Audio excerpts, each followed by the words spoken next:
আমরা জাতীয় নাগরিক পার্টি এনসিপির তরফে জুলাই সনদের একটি আইনি ভিত্তির কথা আমরা বলেছিলাম এবং তার ভিত্তিতে সামনে নির্বাচন যেন অনুষ্ঠিত হয় সে দাবি আমরা উপস্থাপন করেছিলাম। দীর্ঘ সময় ধরে জুলাই সনদ বাস্তবায়নের বিষয় নিয়ে ঐক্যমত্য কমিশনে আমরা আলোচনা করেছি। জুলাই সনদ বাস্তবায়নের জন্য একটি আদেশ, গণভোট এবং সামনে নির্বাচিত প্রতিনিধিদের কনস্টিটিউশনাল পাওয়ার ডেলিগেট করার মধ্য দিয়ে আমরা জুলাই সনদের সাংবিধানিক বিষয়গুলোকে টেকসইভাবে আমরা অন্তর্ভুক্ত করার একটা রোডম্যাপ আমরা পেয়েছি। কিন্তু আমরা যখন জুলাই সনদের ঘোষণা পেয়েছি, সেই ঘোষণার মধ্যে জুলাই সনদ কীভাবে বাস্তবায়ন করা হবে সে ব্যাপারটা একেবারেই অনুল্লেখ থেকে গেছে। একই সাথে জুলাই সনদে নোট অফ ডিসেন্টের মতো অনেকগুলো ইস্যু রয়েছে। সেই নোট অফ ডিসেন্টগুলোকে কীভাবে সংজ্ঞায়িত করা হবে, নোট অফ ডিসেন্টের পরিণতি কী হবে, নোট অফ ডিসেন্টগুলোকে কীভাবে বাস্তবায়ন করা হবে সে ব্যাপারটা এখনো পর্যন্ত খোলাসা করা হয় নাই। একই সাথে যে আদেশটা মধ্য দিয়ে জুলাই সনদকে আইনি ভিত্তি দেওয়ার কথা, সে আদেশটা আসলে কীরকম হবে সেই ব্যাপারটা আমাদের কাছে এখনো খোলাসা নয়।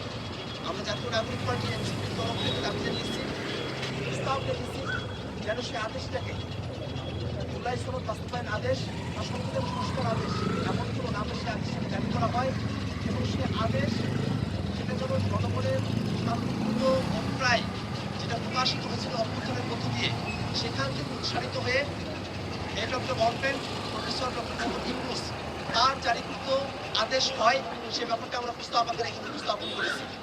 একই সাথে যে গণভোট অনুষ্ঠিত হবে সেই গণভোটের প্রশ্নটা কীরকম হবে সে ব্যাপারটাও আমাদের কাছে এখনো পর্যন্ত অস্পষ্ট।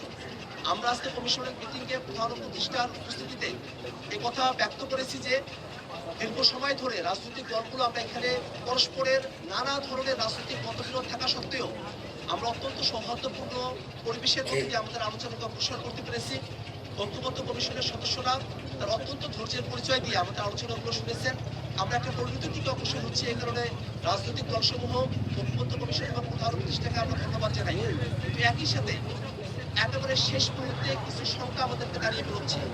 বিশেষত বাস্তবায়নের বিষয়টা কীরকমভাবে সম্পাদিত হবে সে বিষয়টাকে জাতির কাছে খোলাসা না করে, জাতির কাছে বাস্তবায়নের বিষয়টাকে পরিষ্কার না করে জুলাই সনদকে কার্যকরভাবে বাস্তবায়ন করা, সেটাকে টেকসই রূপ প্রদান করা সম্ভব নয় বলে আমাদের কাছে মনে হয়। এই কারণে আমরা কমিশনের কাছে দাবিতে নিয়েছি জুলাই সনদ বাস্তবায়নের আদেশ, গণভোট এবং কনস্টিটিউশন যে পাওয়ার দেওয়া হবে, সামনের যে সংবিধান সেটা যে শুধুমাত্র সংশোধনের মধ্য দিয়ে সেটাকে টেকসই করা সম্ভব নয়। এই যে জুলাই ঘোষণাপত্রের মধ্যে সংস্কারকৃত সংবিধানের ধারণার কথা বলা হয়েছে, কিভাবে সংবিধানের মৌলিক পরিবর্তনগুলোকে সংস্কারকৃত সংবিধানের মধ্যে অন্তর্ভুক্ত করা যাবে সেই বিষয়গুলোকে জাতির কাছে খোলাসা করেই এই জুলাই সনদ স্বাক্ষরের মতো বিষয়টাতে অগ্রসর হওয়া দরকার বলে আমরা মনে করি।